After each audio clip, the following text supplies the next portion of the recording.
Cyberpunk 2 is already definitely in development, but we just don't know how early it is in development or how far are they gone yet. I wanted to share some strengths that I think they should focus on and some weaknesses that I think they definitely should improve upon. First element for me right off the bat is investigation. I think investigations in general are both a strength and a weakness of Cyberpunk 2077. You know, you got your... I forgot the name of the vision, your analysis visor when you press either the tab button, and you can analyze stuff with it, kind of an X-ray vision. We had many games had that feature, like Batman Arkham Asylum games, and even the Witcher games from CD Projekt Red before Cyberpunk. And I remember that on Witcher and also Kingdom Come Deliverance, sometimes when you are investigating, you can just rely, you know, on your visual senses. You know, you see a trail of blood, marks of wheels on the ground. So that is also present in Cyberpunk, but I feel that we rely a lot more on using our X-ray vision. So maybe trying to make those elements more visible. I know it's a Cyberpunk, and so it's always about using your digital stuff to crack down clues. I think it would add to the feeling if we could rely on senses outside the X-ray goggles, you know. And in the same sense that I feel we rely a lot on the X-ray to actually resolve a lot of these investigations, I also feel a lot of these investigations die super quickly. There is not a lot of room to try and, you know, trying to come to conclusions, trying to find clues, you know. It's just look at this, scan, and then, oh, I found the clue, I found the answer. And I feel there is a lot of room for improvement on that area in the Cyberpunk universe, and especially in the next game. So for those of you who have played those Sherlock games from the Frogware, yeah, I believe they are called Frogware, you could have a lot of clues, and you could come to different conclusions based on the same amount of clues or different clues that you had. And obviously Cyberpunk is an action RPG, it's not an investigation visual novel point and click game, but if those elements of trying to get to conclusions could be added to the game, it would be really interesting. Maybe you have to find hostages hidden in a container, but the only way to know which is the right one is to properly find it through sound cues, or you have an implant that make you see sound waves, making it easier to identify which container is emitting human sounds, or maybe you find a note that gives you a hint or tell you that the container number which the hostages are in. I give this example of the hostages in a container because when I was solving one of those NCPD quests that appear throughout the city, right? You just go and beat some thugs and get the evidence and you are done. I stumbled upon a container, right? It was like a cargo storage. There were a lot of containers in that area, and I was hearing banging sounds on the container, and I was actually looking for Delamain's car. You know, I was doing the whole quest that the AI going rogue and driving the car all by herself, and I didn't actually understand what was happening. I guess I missed some notes, so there were hostages inside the container, and I was just hearing the banging louds. The X-ray vision, nothing would reveal to me what was happening, but when I got near to the container and the banging sounds, I was able to open it, and then some hostages fled, and there wasn't a quest. It almost felt like a random event. Obviously, maybe they planned to do some more in-depth quest about that, and maybe it got scrapped and just became a very small NCPD encounter, you know. But it was very cool, and if we could delve more into these feelings, you know, this is so immersive and also helps to that investigative feeling, like, oh, I found the hostages and I released them. The second point I want to bring on is about Braindances, and I think this ties directly into the investigation points that I was making. I know that Braindances are kind of cinematics, right? And they probably require a lot of effort to be, you know, put together. But I really think even if we would have more low-budget Braindances, the game would benefit a lot from having more content on Braindances. And I'm not even talking about mature Braindances, you know, because the theme of the world actually touches upon these brain dances, but we could just have television brain dances. But regardless of filler content, we can also have more quests that uses the brain dance, because these are iconic to the cyberpunk world, and it's not every game that can use brain dance as a gimmick. And I think that could also help into side activities, which I will talk more about following next. But I think having more quests and more investigations done through brain dances, because it has that cool feeling of going through audio, visual, and temperature. That's a nice touch. We should have more. But also, what I said comes back again. I think maybe we sometimes could come to wrong conclusions. You know, while investigating a brain dance, maybe you'll be trying to find out where the location is situated. Maybe you think the heavy machinery is in a construction site, but it actually was on the docks. You'll be able to finish the quest, but the hostages will be dead because you went to the wrong place first. Small details like that could really improve the experience, but if that's too much, at least having more brain dances would already help. And I understand that brain dances have a more slow paced and it might not reach a broader audience as they might want it, but I do believe that it helps with the ups and downs of the game, you know. It has a good juxtaposition against the fast-paced action and sounds and all the feedback, you know, you always getting from the cyberpunk world, you know. In short, investigations are that low point in the highs and lows of the game.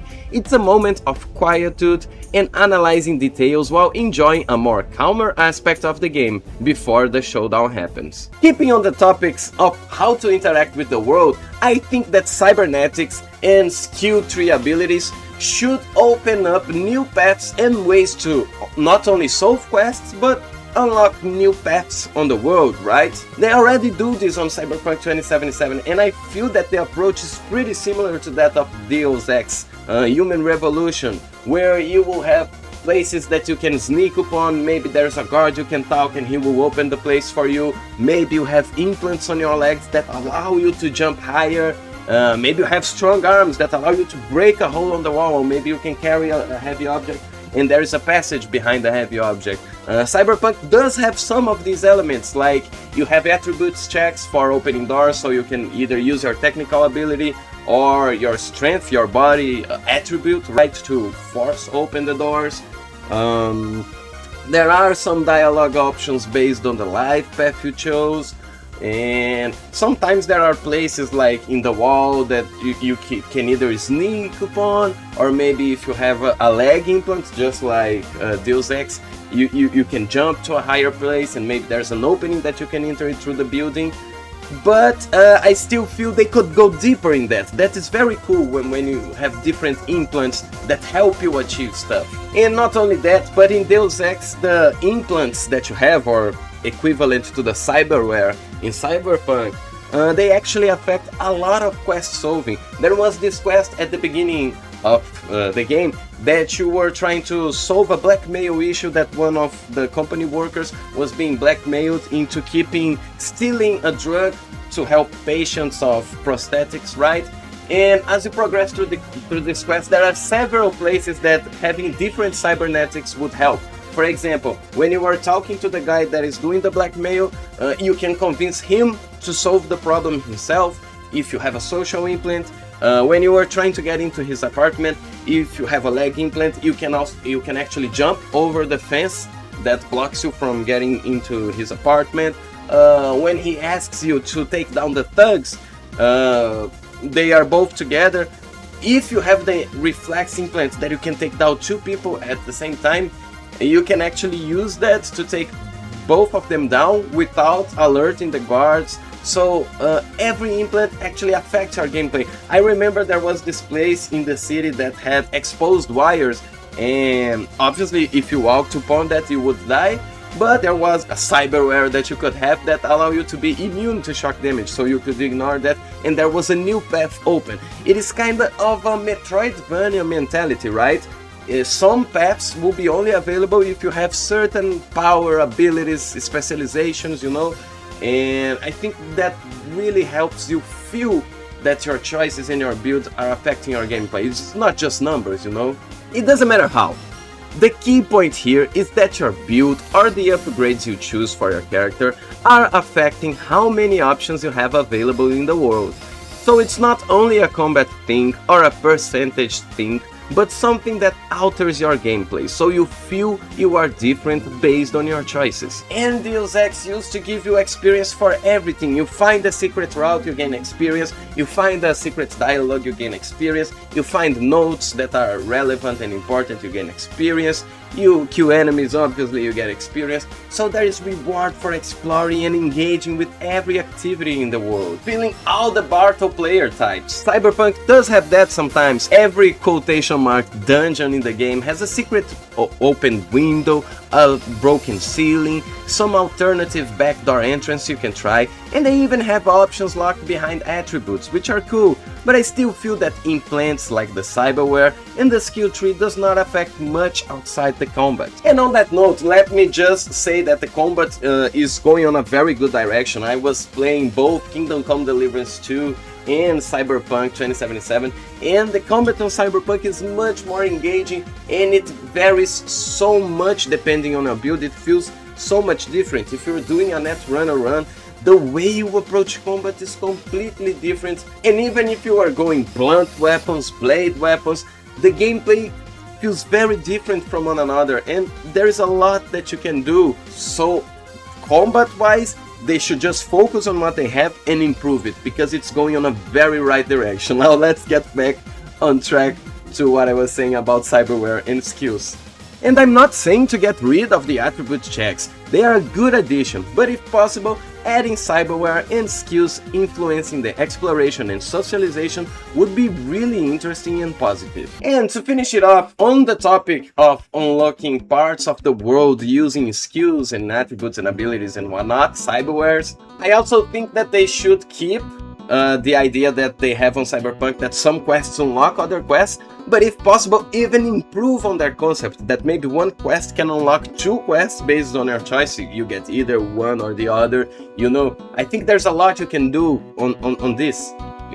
There's a lot of room for improvement. You let a person leave, maybe they will give you a quest. Kill that person, an assassin now wants to kill you. Save the civilian, maybe he will also ask you to find his dog. The civilian died, maybe there is an address to a hidden stash in his pockets.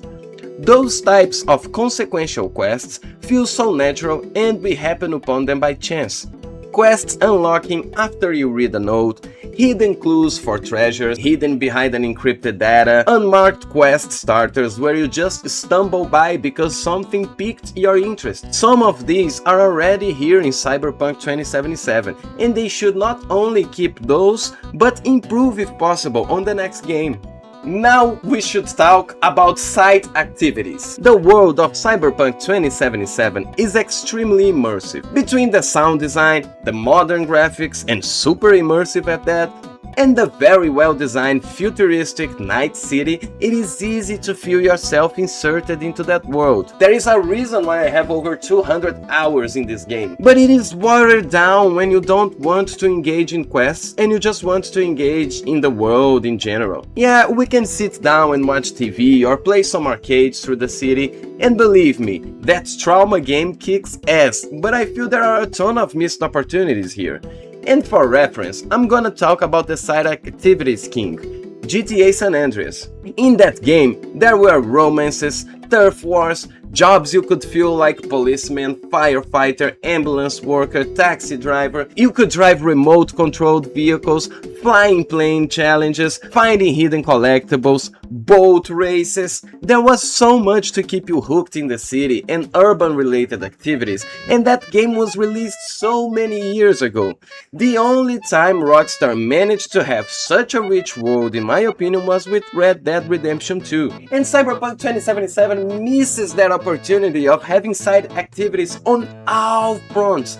Basically, as I said, there are a few options that you could try, but if they want to improve something, this is an area they should really focus for the second game. I'm not saying that the side activities in Cyberpunk 2077 were bad choices. It is not like all players would engage in such side activities, but at least we need something akin to Gwent on Witcher 3. Gwent was a trading card game inside Witcher 3, on which you could face several opponents and improve your deck, and you had specific quests that related only to Gwent. They were fully optional, as far as I knew, but they were super fun and felt refreshing when I wanted to get away from all the monster hunting stuff. Kingdom Come Deliverance 2 also has the dice minigame, and although that game is much less complex than Gwent, and as far as I know doesn't have a lot, if any, quests related to that minigame, although I'm still playing the second game, so I don't know how it will go a little bit further down the road. But definitely Gwent was a very nice game. You had so many quests related to that minigame, and you didn't have to engage with it, but it was so addictive. My point is that having side activities that tie in with the world lore are a nice way to get away from the main loop and relax, especially on Cyberpunk, a game that has much more sensorial feedback, lights, loud noises and a lack of nature, as if compared to medieval games.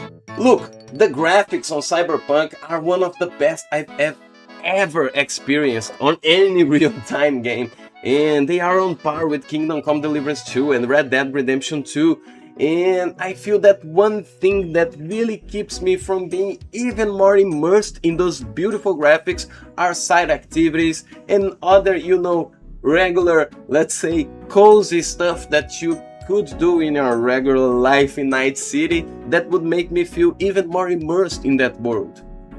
And if that thing has a progression like the Gwent games had, even better. And on the topic, on the side activities and how immersive the world feels, I think we should talk about how dynamic the world of the next game should be. Many immersive elements like hunger and getting tired were added by mods and help with the immersiveness. But one thing that modders couldn't fix, and we definitely need in the next game, is some sort of dynamic world that moves with or without you.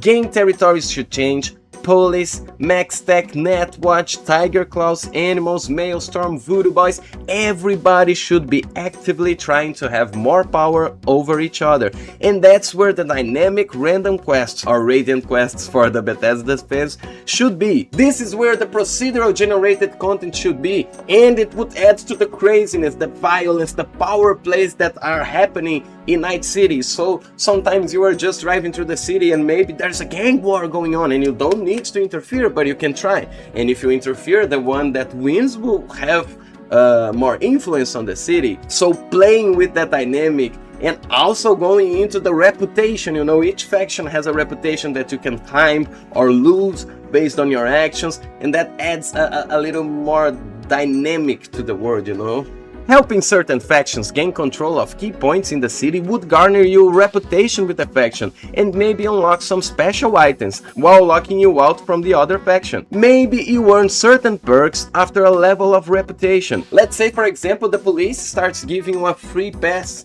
because you have enough reputation with them. And I really believe that would help immersion immensely, reflect on gameplay and tie into the core gameplay loop. And all of these points tie into the immersion that the Cyberpunk world can offer. And I think this one might not be as popular, but I think they should really keep the focus of the game on the first-person perspective. This is one of the most beautiful first-person games I've ever played. It really helps with immersion. Kingdom Come 2 is also a first-person only perspective, I believe, and honestly helps a lot with immersion.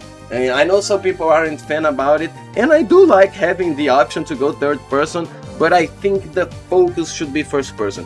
Having dialogues, having cutscenes, and this is one thing that I'm gonna touch real quick, but the first person sequences that we have control of our character are much better than the cinematic on Rails one. And I'm gonna talk about that. So I really think those cinematic, high-octane action moments that you are locked out of the core experience and the regular gameplay loop, personally, I dislike them.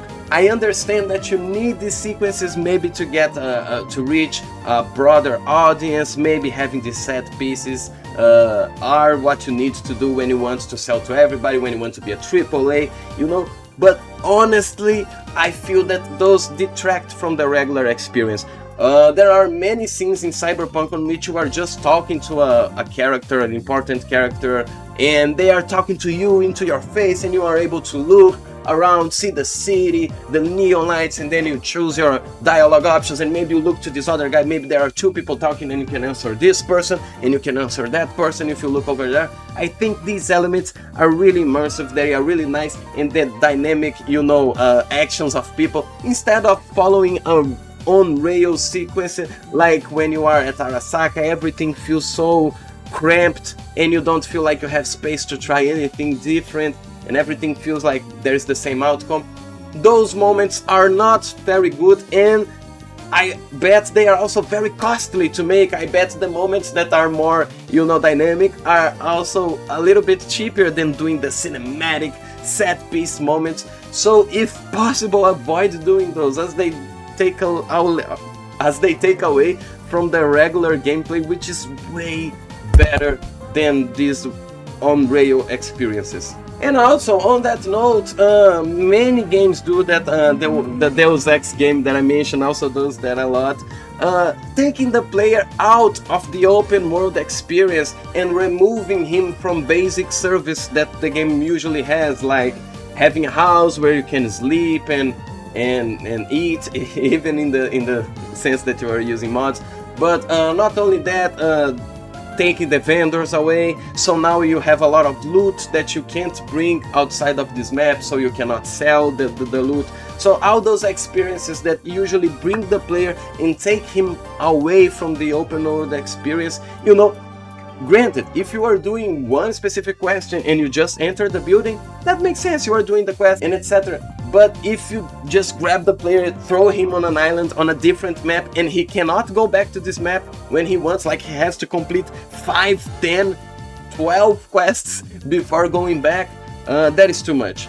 That is too much. Players need to have access of traveling in these open world games. This is what open world games are about. It means you can go anywhere at any point in the history. Granted, I can understand the final quest of the game giving you that warning and saying, hey, this is the final quest, do you really want to proceed? I can understand that, although I also think that that is not very good. If you can do your game without that, it is better. But besides from that, doing that a lot in the game, not a very good experience. And before I finish, I have something that I'm sure will be somewhat controversial, maybe not, but I think they should recycle as many assets as they can. What I'm saying, oh, are you saying, not idols, that they should do a worse work and they should be lazy? This is not what I'm saying. It is obvious that there is a limit to the amount of work that they can output for the second game. And I want them to focus on the best areas and not put effort into things that I do not think translate into a good game. This is what this whole video is about. And like it or not, I feel that the city of Night City wasn't fully properly explored. I think there is a lot of things that we should be able to do in Night City that we haven't done in the first game.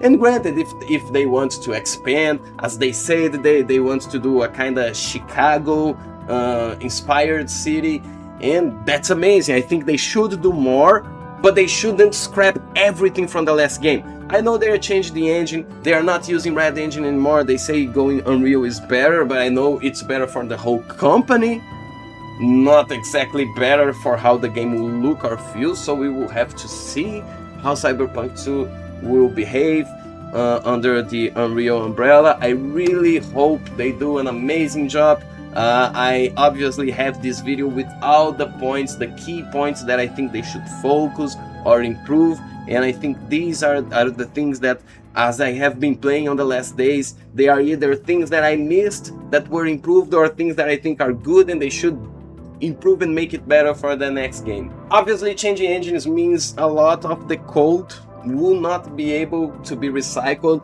but I know that a lot of the visual assets can be recycled, I hope. And even though the code itself cannot really be transferred, but I guess the structure, the logic of a lot of things can, and they can use this moment to maybe restructure some things that they wanted in the first game to make it more efficient, right? Look, I don't think a game like Cyberpunk has explored its full potential. Similar games show there is a lot that game could do better. Obviously, what I'm asking for here basically do not exist.